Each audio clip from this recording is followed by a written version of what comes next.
On April 19th, the United States Navy seized an Iranian cargo ship. Trump posted about it. His team celebrated. The media ran the footage. And while all of that was happening, while American sailors were taking photos on the deck of a rusting vessel that carried zero strategic value, Iran shut down the Strait of Hormuz, not threatened it, not partially restricted it, shut it down. Zero tankers, zero movement, 20% of the world's entire oil supply, offline. One of the most important waterways on the planet, silent.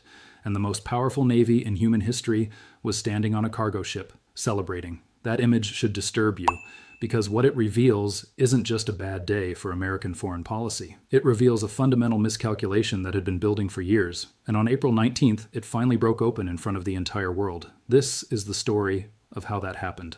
And once you understand it, you'll never look at American power in the Middle East the same way again. To understand April 19th, you have to go back to February 28th, because that's the day everything changed. On February 28th, the United States and Israel launched coordinated military strikes against Iran's nuclear and military infrastructure. It was one of the most aggressive operations either country had executed in years. The planning was meticulous, the targets were specific, and American officials justified it the way they always do, as a necessary act to prevent Iran from crossing the nuclear threshold. What they did not plan for was what happened in the opening hours. Ayatollah Ali Khamenei, the supreme leader, the man who had dominated Iranian politics for over 3 decades, the single most important figure in the Islamic Republic, was killed. And the moment that happened, every assumption baked into America's Iran strategy became worthless. Here is something that serious strategists understand but rarely say out loud. There is a profound difference between a regime under pressure and a regime that believes it is fighting for its survival. A regime under pressure negotiates. It looks for off-ramps. It tries to manage its losses. A regime fighting for survival reaches for weapons it was never supposed to use. Its risk tolerance expands. Its definition of acceptable loss shifts to places that would have been unthinkable a week earlier. Iran's new leadership looked at what had just happened. Their supreme leader killed, their military infrastructure targeted, their country under the most severe external assault in a generation, and they made a decision. They were not going to fight America's war. They were going to fight their own. The Strait of Hormuz is 21 miles wide at its narrowest point. That's it, 21 miles between the Persian Gulf and the open ocean. Through that 21-mile corridor flows oil from Saudi Arabia, Kuwait, Iraq, the UAE, and Iran itself. Nearly a fifth of everything the world burns, every supertanker, every cargo vessel, every drop of crude heading to Asia, Europe, and beyond, all of it passes through this single choke point. And Iran sits directly on top of it. For 40 years, not 40 months, 40 years, Iranian military planners had been working on one specific problem. How do you close the Strait of Hormuz, and how do you keep it closed? The answer they developed is not simple. It is layered. Mines seeded across shipping lanes, swarms of fast attack boats that can overwhelm a destroyer's defenses through sheer numbers, anti-ship missiles fired from hardened coastal positions that are nearly impossible to neutralize from the sea, drone corridors designed to turn any large naval vessel into a slow, predictable, expensive target. This is not improvised. This is not desperation. This is 4 decades of strategic preparation converging on a single operational plan, and on April 19th, Iran ran it. The strait went silent. No tankers moved. The world's most critical maritime artery was under Iranian control. Now I need you to understand something clearly, because this is the part that most coverage completely missed. There is a fundamental asymmetry at the heart of this confrontation, and once you see it, you cannot unsee it.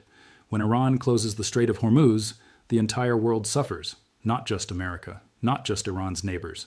Every country that imports oil, every shipping company operating in the region, every insurer, every trader, every government watching oil prices tick upward in real time, all of them feel it immediately. That is Iran's leverage. It is enormous, and it costs Iran almost nothing to activate. Now consider what America chose to do in response. Trump announced a naval blockade of Iranian ports. On paper, it sounds decisive, strong, the kind of move that projects power. But here's the strategic reality. When America blockades Iranian ports, only Iran suffers. Iran's economy contracts. Iranian citizens feel it. Iranian imports dry up, but the strait stays closed. The global oil supply stays disrupted. And every American ally watching from the sidelines starts doing the math. How long can Washington sustain this before the political cost becomes unbearable? Iran's leadership had already done that math. Their calculation was specific. They could absorb more economic pain than Washington could politically sustain. American voters do not tolerate $8 gasoline for long. American allies do not tolerate supply disruptions indefinitely. American presidents do not survive energy crises that last months. This is not irrational thinking on Iran's part. This is a clear-eyed, strategic, historically informed assessment of asymmetric incentives. And if you look at how previous American pressure campaigns against Iran have played out, sanctions, covert operations, diplomatic isolation, Tehran's confidence in this calculation was not unfounded. But here is where it gets worse. Because while Washington was processing its blockade announcement, Iran was already executing the next phase. During the brief ceasefire period in early April, Iranian authorities began charging transit fees for ships crossing the strait, in some cases $1 million per vessel. Trump called it extortion. And yes, it was extortion. But it was also something more important than that. It was a demonstration. Iran was showing the world that even when it wasn't firing a single shot, even when hostilities were technically paused, it was still in control of the most important waterway on the planet. It could monetize that control. It could turn geography into revenue. And there was nothing America could do about it without escalating to a level of conflict that neither side, and crucially, none of America's allies, had the appetite for. That should have been the moment Washington recalibrated. That should have been the signal that the strategy wasn't working. Instead, the USS Bruins seized a cargo ship, and then came April 19th in full. Iranian gunboats fired warning shots at French tankers. Then they fired directly on Indian-flagged vessels, India, one of the few countries Iran had carefully maintained a functional working relationship with, one of the few nations that had stayed genuinely neutral in the escalating confrontation between Tehran and Washington. New Delhi erupted in anger. European markets panicked. Oil prices surged to levels that sent shockwaves through every major economy. And Iran had achieved exactly what it set out to achieve. Not just the closure of the strait, but the fracturing of whatever diplomatic coalition America was trying to hold together. Think about what was exchanged on that day. America's most powerful navy seized one cargo ship with no strategic value. Iran closed the global oil artery, drew India into the conflict, spooked European allies, and sent oil markets into freefall. That is not tit for tat. That is not parity. That is a smaller power, operating from a position of geographic and motivational advantage, achieving structural domination over a larger power that chose the wrong battlefield. At the United Nations, China vetoed the Security Council resolution that would have backed American efforts to reopen the strait. Russia supported the veto. India, freshly enraged by the attacks on its vessels, stepped back from the neutral position it had carefully maintained. The coalition Washington needed did not exist. And this is the deeper story underneath the military confrontation. Because what April 19th revealed was not just a tactical failure. It revealed the limits of American power when applied in the wrong context against an adversary that had spent 40 years preparing for exactly this moment. America's tools in this confrontation were naval supremacy, economic blockade, and diplomatic pressure. All three are genuinely formidable. All three work in most contexts. But Iran's tool was the one thing none of those could neutralize.